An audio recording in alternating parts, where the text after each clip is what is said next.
განათლების რუბრიკით მარიამ ბუკია შემოგვერთდება, რომელსაც სიამოვნებით მივესალმებით და მარიამი უკვე თავად წარგვიდგენს დღევანდელ თემასა და სტუმარს მარიამ დილომშვიდობის. დილომშვიდობის, მივესალმებით ჩვენს მაყურებელს. მოკლედ, დღევანდელ განათლების რუბრიკას ვიწყებთ ძალიან საინტერესო ამბით.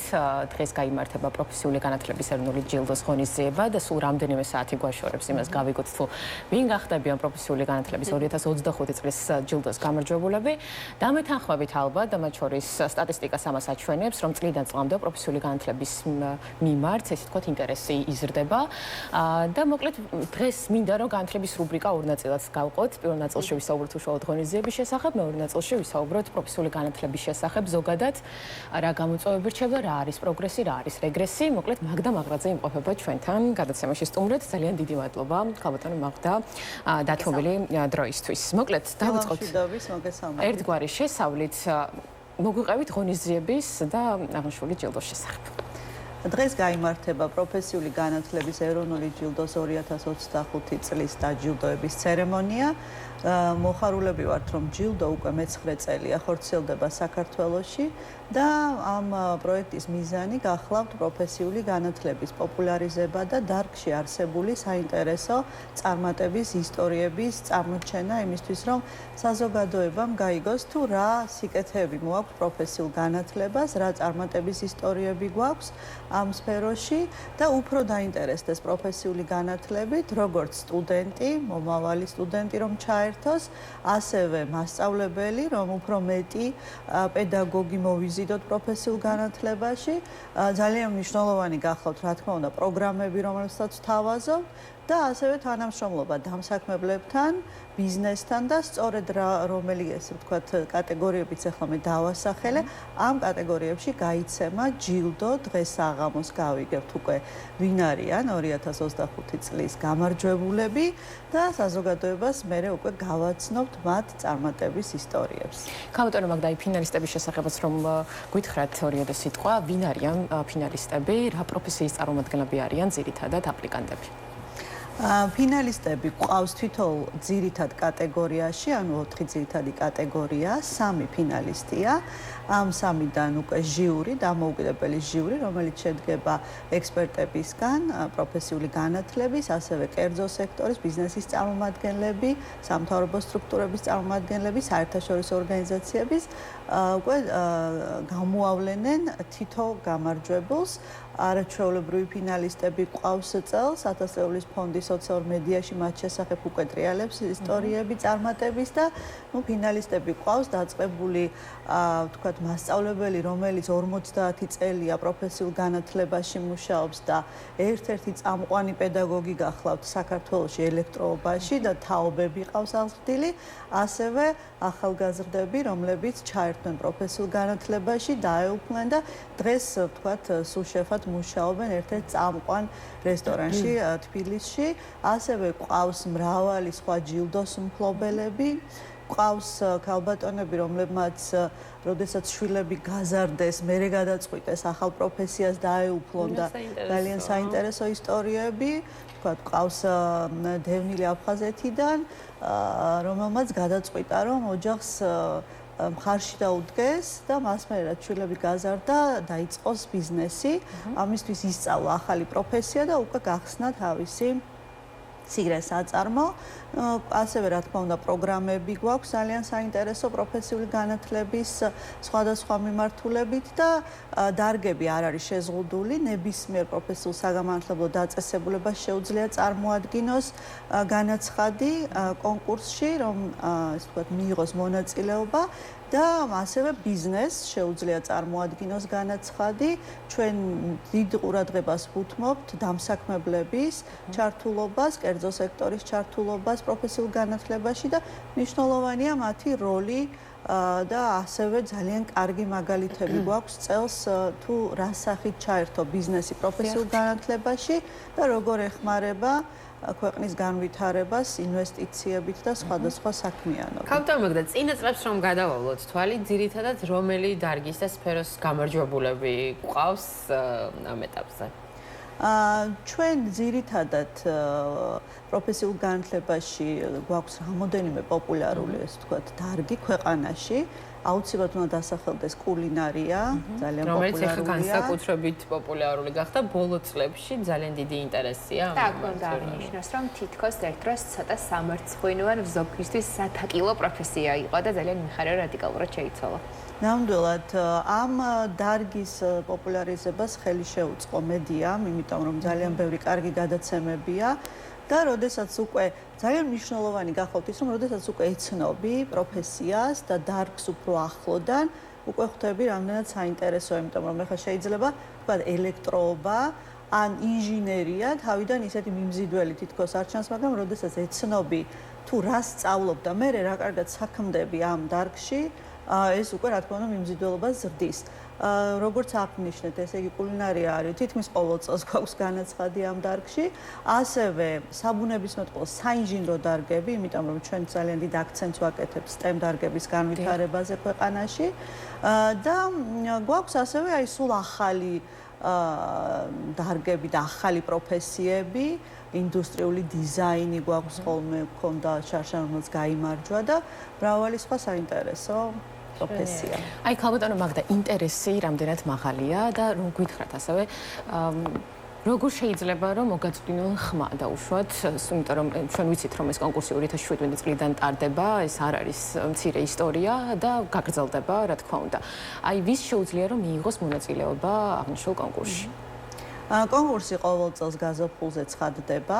1000 წლების ფონდის ვებგვერდზე უკვე დევს დეტალური ინფორმაცია და თითოეულ კატეგორიაში როგორ ხდება კანდიდატების წარდგენა, როგორც აღნიშნე, პროფესიულ საგანმანათლებლო დაწესებულებებს აქვთ უფლება წარმოადგინონ განაცხადი პროგრამაზე, ასევე წარმოადგინონ მასწავლებელი და სტუდენტი, ხოლო სტუდენტს და მასწავლებელს დამოუკიდებლადაც აქვთ შესაძლებლობა, რომ თავიანთი კანდიდატურა წარადგინონ.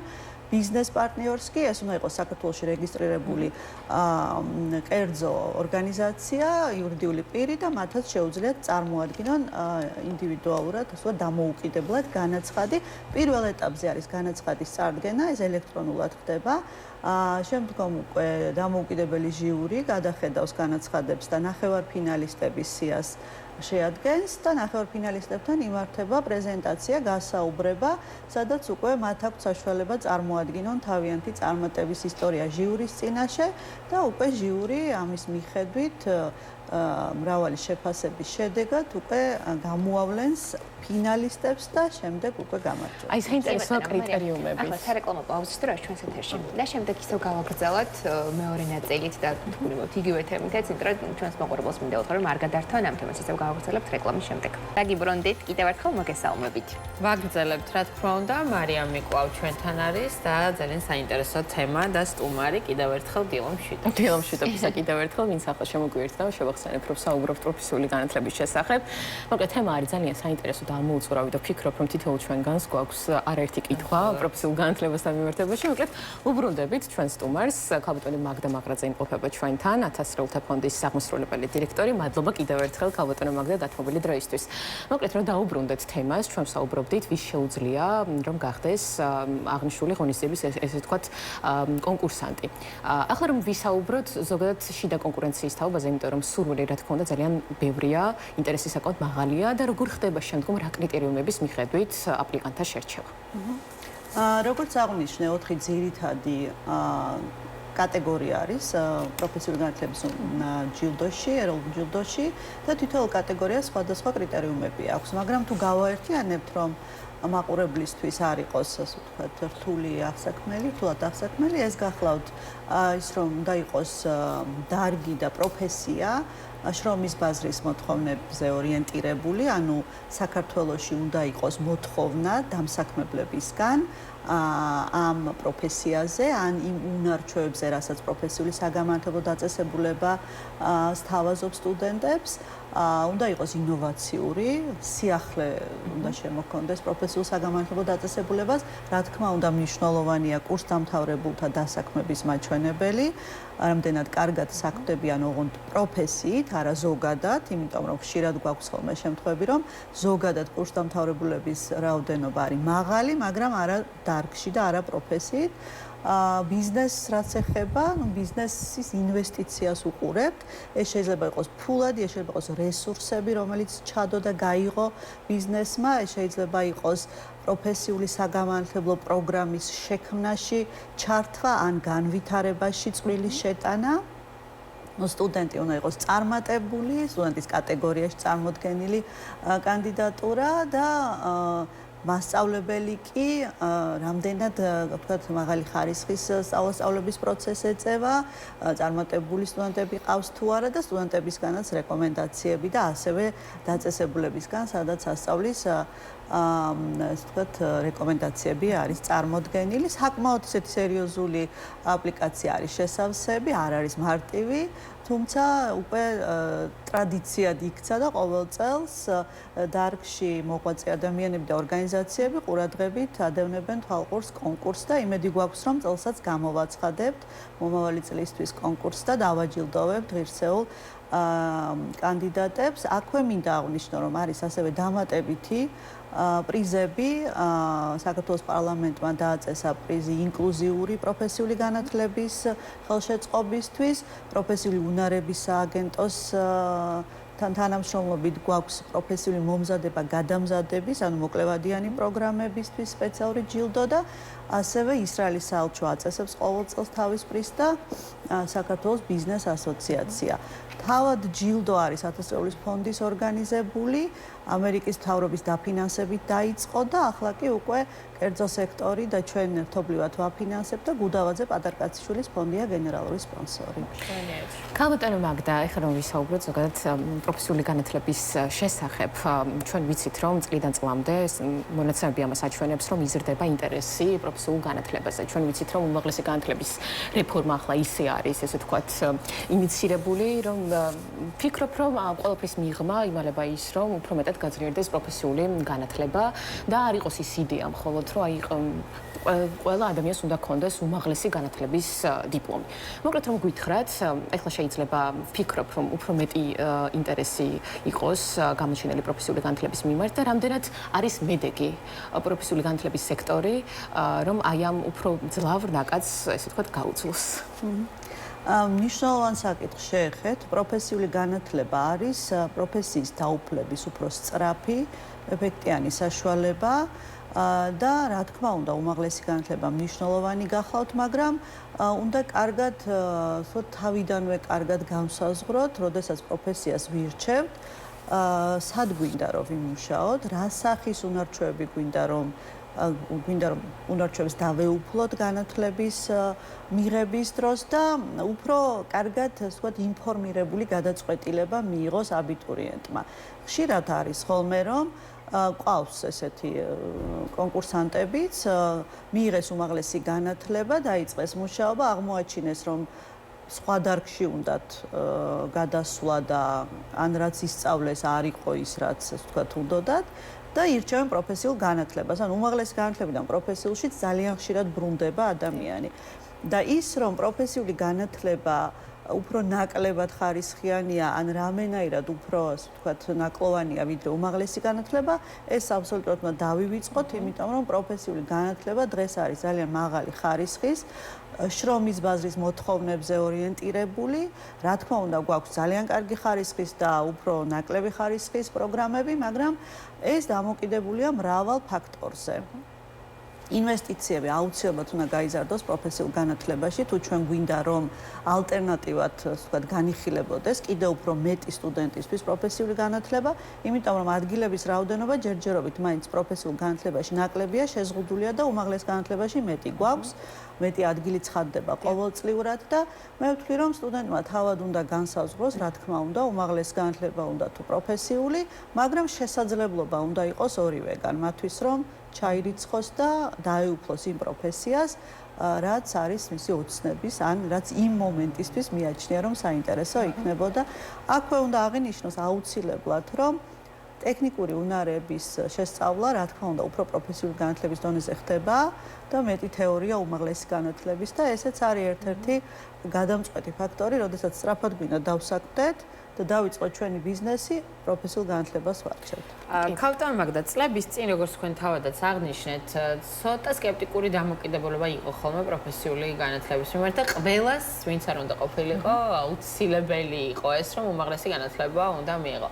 წლებთან ერთად რამდენად შეიცვალა ეს დამოკიდებულება, რამდენად არის საზოგადოების ცნობიერება ამაღლებული ამ მიმართულებით და აი თქვენი გადმოსახედი, რაც უშუალოდ ჩართული ხართ ამ პროცესში და გაქვთ აქტიური შეხება, რა შეგიძლიათ თქვათ ამ მხრივ? ნამდვილად ასე იყო. ნუ საბჭოთა კავშირს თუ გავიხსენებ, პროფესიული განათლება რაღაც დასჯის მექანიზმად მოიხსენიებოდა ხოლმე, ესა ასე ვთქვათ, საზოგადოებაში არ იყო ესეთი პოპულარული.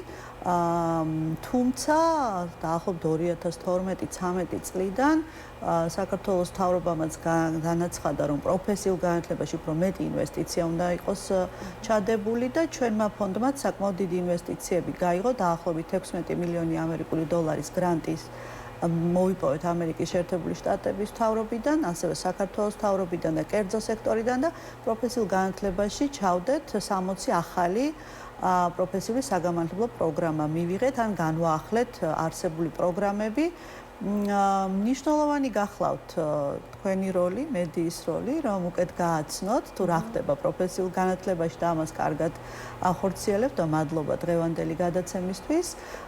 და რა თქმა უნდა, როდესაც ჩვენ დავინახავთ წარმატების ისტორიებს, ეს იქნება მთავარი მიზეზი, რის გამოც უფრო მეტი ადამიანი ავირჩევთ პროფესიულ განათლებას. და რაც ეხება პოპულარობას, ნამდვილად გაზრდილია მიმართვიანობა პროფესიული განათლების სექტორში.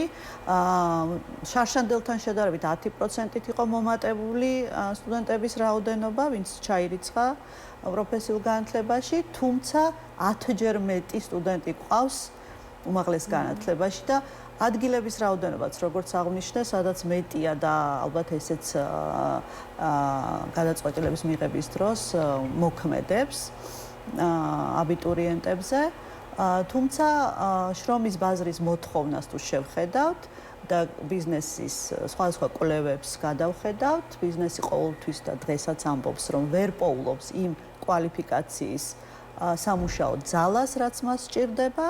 და პროფესიულ განათლებას შეუძლია, რომ აი ეს, ვთქვათ, გეფი, ეს გამოწვევა მარტივად გადაჭრას. ხო, რამდენი წუთის ისტორიას თუ გაიხსენებდით, რომელიც მეც ძალიან მაინტერესებს ხოლმე და რაღაცნაირ სტიმულსაც მაძლევს და მინდა რომ ჩვენს მაყურებელს მოუყვეთ რომელიმე გამორჩეული ისტორია, სადაც ნათლად დავინახავთ პროფესიული განათლების ძალას და შედეგსაც. კი ბატონო, მრავალი ასეთი კარგი ისტორია გვაქვს, ფონდის ვებგვერდზე ძდევს ეს ისტორიები და ნუ რამოდენიმეს გავიხსენებ, ერთ-ერთი ისტორია გვაქვს ასეთი ძალიან უყვართ ეს ისტორია, იმიტომ რომ არის გულის ამაჩუყებელი. ესე იგი, წელს გვყავს ფინალისტი, რომელმაც მთელი ცხოვრება დაუთმო ფინანსებს, ბანკებს, იმუშავა ამ სექტორში და ერთვენიერ დღეს აღმოაჩინა, რომ რაც კრიზისი დაიწყო და თითქოს ისეთი საინტერესო აღარ იყო ეს პროფესია მისთვის. ჩააბარა პროფესიულ განათლების საგანმანათლებლო პროგრამაზე და ისწავლა მებაღეობა. მოყავს ვარდის აბსოლუტურად უნიკალური ჯიშები, გახსნა თავისი, ასე ვთქვათ, ვარდების სანერგეები გურიაში და დღეს ევროპაში გადის, გააქვს ვარდი და არის ძალიან წარმატებული ბიზნესმენი.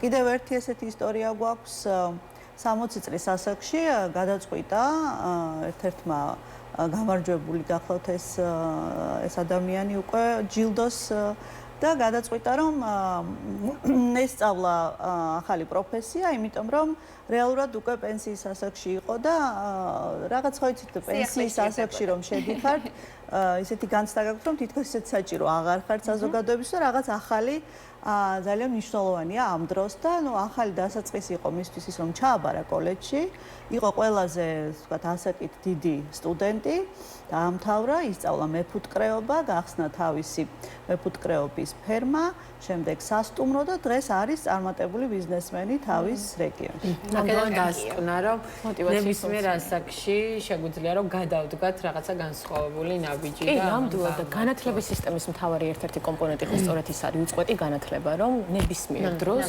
კონდეს შესაძლებლობა რომ მიიღო ხარისხიანი განათლება და მე მგონია რომ პროფესიული განათლების ინტერესი მე მგონი ყველა ადამიანს აქვს და რაღაც მომენტში დგება ხოლმე ზუსტად ის დრო, როდესაც რაც ჩვენ ძალიან გვსიამოვნებს იმის კეთებას ვიწყებთ, ან თუნდაც პარალელურ რეჟიმში ჩვენს პროფესიასთან ერთად. ნამდვილად არასდროს არ არის გვიან და სხვა შორის აი რამდენიმე წუთის წინ სანამ რეკლამაზე ვიყავით გასულები, აი ზუსტად საუბრობდით რომ ხელოვნური ინტელექტის ეპოქაში რამდენად დიდი მნიშვნელობა აქვს პროფესიულ განათლებას, იმიტომ რომ შეიძლება გარკვეული პროფესიები ჩაანაცვლოს ხელოვნურმა ინტელექტმა, თუმცა მომსახურების სფეროს კარგ დურგალს თუნდაც ვერასდროს ვერ ჩაანაცვლოს ყოველ შემთხვევაში.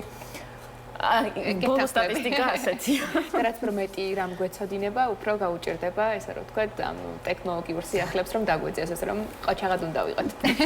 ნამდვილად და კიდევ ერთხელ ბოლოს რომ შევაჯამოთ, როდის გაიმართება ეს დაჯილდოება, სად გაიმართება და ასე შემდეგ, აი ყველა დეტალი რომ გითხრათ. დღეს აღამოს გაიმართება პროფესიული განათლების ეროვნული ჯილდოს 2025 წლის დაჯილდოების ცერემონია და უკვე ხვალ გვეცოდინება ვინ არიან გამარჯვებულები სხვადასხვა კატეგორიაში, როგორც აღნიშნე 4 ძირითად კატეგორიაში და დამატებით 2 კატეგორიაში გვეყოლება გამარჯვებულები პროფესიული განათლების ეროვნული ჯილდოს კონკურსი მედი გვაქვს რომ გავაგრძელებთ და როგორც აღნიშნე 9 წელია ხორციელდება კონკურსი და მიგვაჩნია რომ ამ კონკურსს თავისი წვლილი აქვს შეტანილი საქართველოში პროფესიული განათლების პოპულარიზებაში იმ სხვა მრავალ მნიშვნელოვან პროგრამასთან და პროექტთან ერთად, რომელიც ქვეყანაში დღეს ხორციელდება პროფესიული განათლების განვითარებისა და პოპულარიზებისთვის. არაჩვეულებრივ საქმეს აკეთებთ ნამდვილად დიდი და დიდი მადლობა. მადლობა. ჩვენს გვაქვს მოკლედ мотиваცია რომ რატომაც არა ვცადოთ ბედი პროფესიულ განათლებაში. იმიტომ და ასევე საინტერესოა ეს ჯილდო რამდენად ცვლის სისტემურად მათ და ესე რომ ვთქვათ პროფესიას და დამოკიდებულებას და თუნდაც რამდენად უჩენს სხვა ადამიანებს სტიმულს, თუ ეს არის უბრალოდ რაღაცა ჯილდო მათი შრომის დაფასებისთვის. ნამდვილად სტიმულს აჩენს, იმიტომ რომ თქვენს კარგად მოგეხსენებათ, როდესაც ფასდება თქვენი საქმე, როდესაც საზოგადოება აღიარებს, რომ თქვენ რასაც აკეთებთ არის საზოგადოებისთვის მნიშვნელოვანი და სასარგებლო, უფრო კარგად მუშაობთ და სხვისთვის ხართ სამაგალითო, რომ ასევე ვთქვათ, мотиваცია გაუჩინოთ საზოგადოების სხვა წევრებს, სხვა ორგანიზაციებს, ბიზნესებს, რომ უფრო ჩაერთონ, უფრო იაქტიურონ და ერთად შევქმნათ ისეთი ქვეყანა, სადაც ცხოვრება ყველას გაგვიხარდება და ვიქნებით ბედნიერები. დიდი მადლობა ესეთი საინტერესო საუბრისთვის, მარიამ, დიდი მადლობა შენ ამ თემის გაჟღერებისთვის, იმიტომ რომ დარწმუნებული ვარ ძალიან ბევრი ადამიანი ახლა დიდი ინტერესით გვისმენდა და მადლობა კიდევ ერთხელ. მადლობა თქვენ. დიდი მადლობა თქვენ.